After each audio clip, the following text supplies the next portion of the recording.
Hey guys, how's it going? So today I'm planting up a container focusing on cool color tones, and I just have rounded up the most beautiful bunch of plants that I thought you guys would enjoy seeing, maybe as a little jolt of inspiration as we are starting to plan out and shop for our containers for the season. So starting off, I've got this beautiful kind of dark teal. I think the color is called peacock chevron style container, and this is just a regular container. This is not self-watering. It's got a drain hole in the bottom. And then I'm using 4 different perennials and 1 type of annual in this container. So I think what I'm going to do first is just get it full of soil, and then as I plant it, we'll just talk about each plant. So let me get the soil in there. So this container is about a 14-inch diameter container, and I used one cubic foot bag of soil. I'm not going to add any more in yet. I might even have to take a little bit out because I'm dealing with larger sized root balls here. And while a lot of the soil does come off the root balls when I plant, I don't think any extra would be wise at this point. So what I'm going to do first, I'll talk about each individual plant as I put them in the container, but I need to add in some slow release fertilizer. And we're going to do like 3 tablespoons here. This lasts for about 6 to 8 weeks. And while it's still good to put your containers on a weekly water soluble fertilizer schedule, it's nice to have a backup in here, and it just kind of charges the soil up and gets them ready for the season. Okay. First plant I'm going to put in today is called the Valerie Finnis Artemisia. It's a gorgeous, I use it for foliage mostly because look at this icy blue, and as a centerpiece plant, I think it'll shine in this container with the other ones that I'm putting in. Now this one is a zone 5 and incredibly drought tolerant once it's established, so it's a really good one for the landscape, and it does attract pollinators like bees, butterflies, hummingbirds even. You can see that the root ball is it's been quite aggressive inside its can. So I'm just giving it a slight tease here before I put it in. And then I gotta pick the best angle. I think that's the best angle right there. And then we will plant it toward the back because I do plan on backing this container up against either a fence or a wall. I think that'll look really nice right there. Save the tags. I always save the tags in a drawer, or I tuck them in the back of the container so that you can remember later on in the season which ones you can plant out your landscape and which ones you can't. But this one also grows about 12 to 24 inches tall, so it might top out about here as a centerpiece this year. The next plant, I love these. I am such a huge fan of Veronicas. I planted a bunch of these in front of our gazebo last year. This is called Magic Show Purple Illusion. I love spiky shaped flowers, and I think the contrast is really beautiful right here. And while the tag says it just blooms through midsummer, I had mine bloom all season long last year. So I just kind of kept deadheading it, and it kept sending up new little blooms all throughout the season. So I'm really excited to see what it does in this container, because I haven't planted a Veronica in a mixed container like this before. Okay, save the tag. Now this one, I'm gonna knock a little bit of this soil off, just so it fits a little bit better. We don't want to do too much to the roots though. This one's quite grown on as well.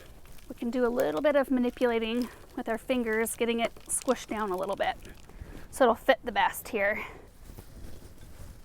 Now I won't know until I can see it from the front if I really like how they're positioned, so I might be twisting some of them in the end to make sure like the shape is just right. But I always make sure after each addition to tuck soil in around the root ball so that there's no air pockets anywhere. Great. And our next big plant is this gorgeous heuchera right here. This is one of my favorite ones. It's called Dolce Wildberry. Yep. And it's a smaller growing, like it grows just 10 to 14 inches tall, which is a perfect step down. This one's 10 to 16 inches tall. So we'll have our taller centerpiece. These are our next layer down, and this one I think kind of brings these two together because there's so much beautiful contrast. I don't know if brings together is the right word, but it's just a beautiful trio together. And this one is a zone 4 through 9. And I don't think this one is as rooted in, which, yep, this is perfect. I'll be able to knock a little more soil off this one to fit it in. It's always exciting to me to plant perennials in containers like this that I can use out in the landscape later. And I truly do. Like if I don't get around to it in the fall, because it's best to pop them out of the container to where they have like 6 weeks or so to root into their new spot in the garden before winter sets in or a really hard frost happens. But if you don't get around to it, if you repot them and pop them in your garage or something and just make sure they don't dry out, oftentimes they'll survive. That is so it's pretty from my angle. I'm only really seeing it from overhead here. And our next one is our only annual. This one is called Bright Lights Purple Osteospermum, or African Daisy. And I'm really planting heavy with these this year because I think they are such a sweet little plant, and I love the fact that they don't get enormous. So 8 to 12 inches tall. Yep. And they don't spread out a ton, 6 to 10 inches. And they are a zone 9 through 11, so definitely wouldn't survive a winter here. But I think they're going to be so beautiful in this container. I might use 2. I'm going to see how they fit in. Let's see. Oh, it is so pretty. Before I put the second one in, I'm going to pop my ivy in. So this one is called Glacier, and it's got some nice white variegation in it, which I thought would, one, shine a little bit better than a dark green ivy against this color of container, but I think the white is also really good because it draws these two together. We've got a light colored foliage and a light colored foliage right there. This one's also a perennial, but you want to be careful as to where you plant ivy because it can, if you've ever grown it, you know how crazy it can grow, and it attaches itself to things, and sometimes you don't necessarily want that. Okay, that's beautiful, and we have just enough room for our second Bright Lights Purple. I'm looking forward to seeing this from the front because it's looking gorgeous from my angle. If you want to tip root balls a little bit, you can do that too. Like if you want a little bit more, like your flowers pointing forward, you can slightly tip your root ball to make that happen. And right now I'm just tucking soil in. That was the perfect amount of soil. I don't think I need to add any extra, and I didn't have to take any out, which is amazing. Okay. Before I'm done, I'm going to come around the front and take a look at it and fuss with it for just a second. That's really pretty, isn't it? Okay, so the only thing I did was I moved this a little bit more toward my left, your right, and then I kind of tipped the heuchera forward a little bit so that the leaves could kind of come in around there, and I think that this is a beautiful container. Now, as far as care goes, this one will like quite a bit of sun. This is a heuchera that can take sun or shade.